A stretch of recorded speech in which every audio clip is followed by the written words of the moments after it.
एक छोटे से शहर में एक परिवार रहता था जिसमें महेश, उसकी बीवी कमला और उनके दो बच्चे पिंकी और बबलू रहते थे।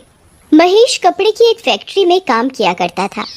एक दिन फैक्ट्री में आग लगने के कारण फैक्ट्री के मालिक ने बहुत से लोगों को काम से निकाल दिया, जिसमें एक महेश भी था। वैसे ही महेश आर्थिक तंगी से गुजर रहा था और ऊपर से नौकरी चले जाने के कारण घर के हालात और खराब हो गए थे। एक दिन पूरा परिवार साथ बैठकर खाना खा रहा होता है। तब कमला महेश से बोलती है, घर का राशन खत्म होने वाला है, बस 3-4 दिन का ही राशन बचा हुआ है। क्या करूं, कुछ समझ नहीं आ रहा। कहीं कोई नौकरी भी तो नहीं मिल रही। अभी तो घर का किराया भी देना है। अगर मुझे जल्दी कोई नौकरी नहीं मिली तो हम सड़क पर आ जाएंगे। परेशान मत हो पापा, भगवान कोई ना कोई रास्ता जरूर निकाल देंगे। अगले ही दिन सुबह पड़ोस की एक औरत महेश के घर आती है।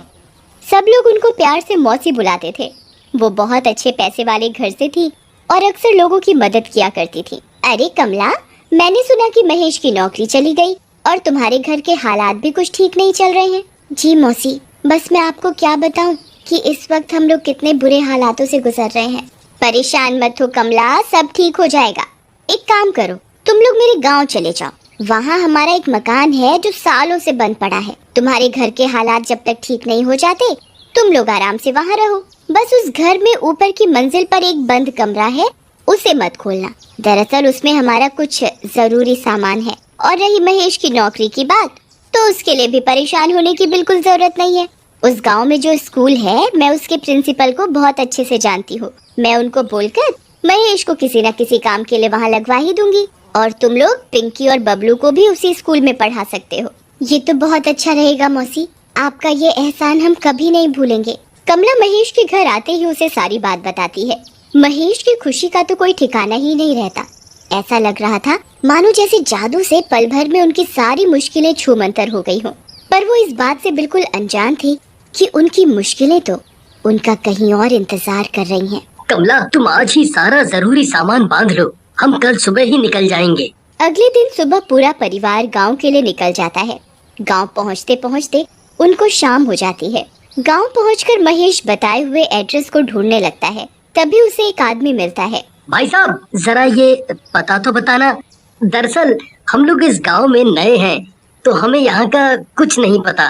तुम लोग यहाँ क्यों जा रहे हो? तुम लोगों को क्या पता नहीं है कि ये घर सालों से बंद पड़ा है और बंद घरों में अक्सर भूत अपना डेरा जमा लेते हैं। भूत भूत कुछ नहीं होता भाई। तुम तो बस मुझे ये पता बता दो कि कहाँ पड़ेगा। हम लोग बहुत दूर से आए हैं, बहुत थक गए हैं। ठीक है, मुझे क्या, जब तुमको ही अपनी और अपने परिवार की कोई फिक्र नहीं है तो ऐसा करो, तुम यहाँ से सीधे चले जाओ और वहाँ से बाएं तरफ मुड़ जाना। बस वहीं एक पीपल का पेड़ है जिसके बिल्कुल सामने ही ये घर है।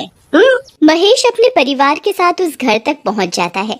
घर देखकर साफ पता चल रहा था कि वहाँ कई सालों से कोई झांका भी नहीं है। ये तो कितना पुराना घर है माँ, और कितना डरावना भी। इतने बुरे वक्त में हमें ये घर रहने को मिल गया, वही बहुत है। हम इसकी साफ सफाई कर लेंगे तो ये भी अच्छा दिखने लगेगा। चलो अब यहाँ खड़े रहकर बातें मत करो और जल्दी अंदर चलो। महेश जैसे ही उस घर का दरवाजा खोलता है तो घर में तेज हवाएं चलने लगती हैं। बाहर तो पेड़ का एक पत्ता भी नहीं हिल रहा और यहाँ इतनी तेज हवा कैसे चल सकती है? क्योंकि यहाँ भूत है। पिंकी बबलू के पीछे चिल्लाते हुए भागती है। रुक रुक, तुझे मैं अभी बताती हूँ, रुक। बबलू सीढ़ियों से भागते हुए ऊपर वाली मंजिल पर पहुँच जाता है। पिंकी भी बबलू को पकड़ने के लिए उसके पीछे पीछे भाग रही होती है। बबलू को अचानक किसी औरत के रोने की आवाज आती है। बबलू वहीं रुक जाता है